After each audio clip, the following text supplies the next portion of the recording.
back at it again, and yeah, got some pretty bad news, some scary news. I think is a better word.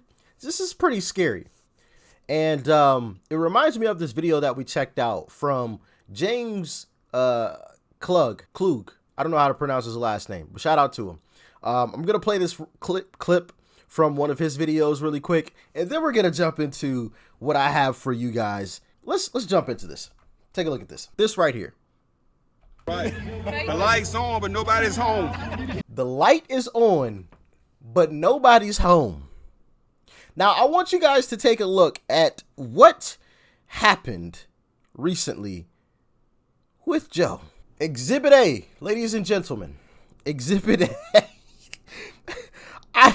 I want to laugh to keep me from crying because the president, the leader of our nation, has to be told when to enter the room, when to take a seat, when to give a comment. If he wasn't the president, I might chuckle just a tiny bit.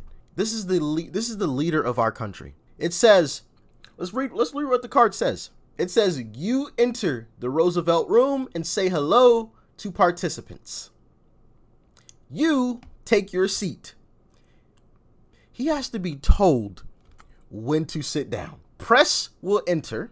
You, in bold print, you give brief comment. And I'm assuming it says, in how many minutes or something underneath his finger. It says something minutes. Press departs. You ask Liz. Oh my goodness. It's even telling him who to even point out. But you thank participants, you depart. Now, if this isn't troubling, then I don't know what is. I will say, we've all had notes before at some point in time. Me personally, I remember having notes whenever I would give speeches in front of the class. If my teacher allowed, you have a little note card. Sometimes the teacher would be like, you only get to use one side of a note card. So you write as small as you possibly could on the note card. I definitely remember doing that. I will admit that. But this is to a whole different level. You're being told when to take a seat, when to have a comment, and how many minutes your comments should be. And this isn't the only time this has happened, ladies and gentlemen. Exhibit B. Right? Now, this isn't as bad, obviously. Like I said, we've all had notes before, especially when it comes to statistics. We get that, sure. I'm not getting on them too harshly about these, but it just goes to show that this isn't the first time we've seen this from Joe.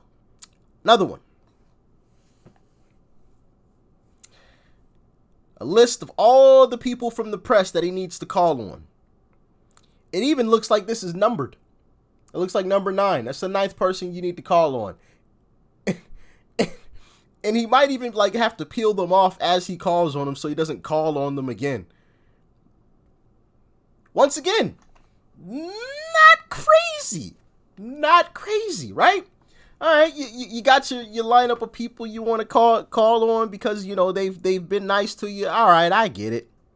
But to have a note card like this is a totally different story. This is just absolute insanity.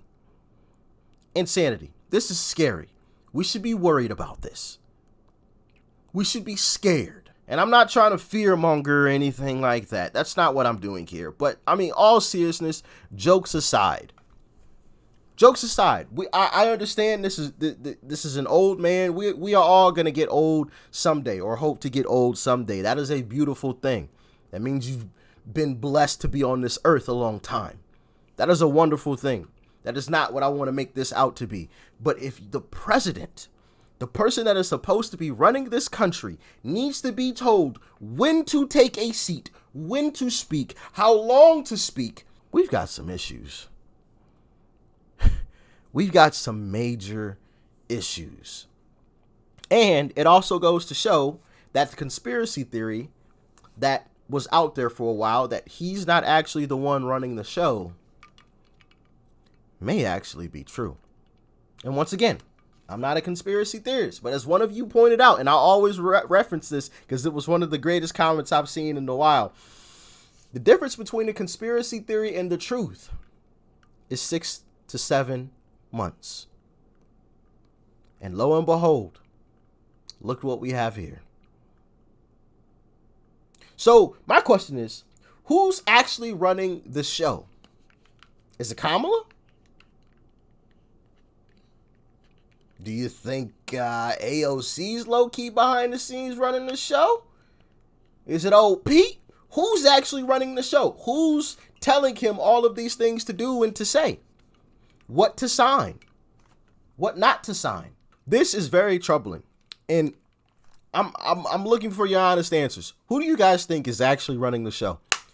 Because from these things that we've seen and from what we've heard and the clips from Joe that we've seen, I don't think he's the one actually running the show. I think someone or a group of people are telling him what to do and what to say. But maybe I'm wrong. Y'all let me know how y'all feel about it in the comment section below. But like I said, this is troubling. This is scary. And all I have to say is thank goodness that we have oceans on either side of us, because man, are we ripe for something crazy to happen. You know what I mean? You got all of this fighting back and forth amongst, the actual citizens. You got stuff like this coming out from the leader. My goodness. Military budget getting cut. I think we would be ripe for the taking had we not had oceans to separate us from, other major powers in the world. But y'all let me know how y'all feel. Maybe I'm just being a bit too doom and gloom. Y'all, like I said, I could be wrong on anything that I say, and I acknowledge that. So if y'all feel that I'm going a little too far, if I'm a little too off the deep end with this, y'all let me know. But I feel like I came to a perfectly logical conclusion after seeing some of this stuff. And like I said, not only this stuff here, but if you've watched any clips where Joe has been talking, if you've watched any of these videos that have come out and listened to what he's been saying and everything like that, I mean, I think you would come to the same conclusion. And people have been saying for a while, he ain't the one running the show. Anyway, y'all let me know what y'all thought about this one in the comment section below. Like, share, comment, and of course, hit that subscribe button before you go. And before you go, thank you for all of the continued love and support. I greatly appreciate every single last one of you guys. Thank you. I really do appreciate it. You guys have shown a crazy amount of love and support, and I just want to thank you guys for it all. I really do appreciate it. I really do. All right. Peace and love. I'm out.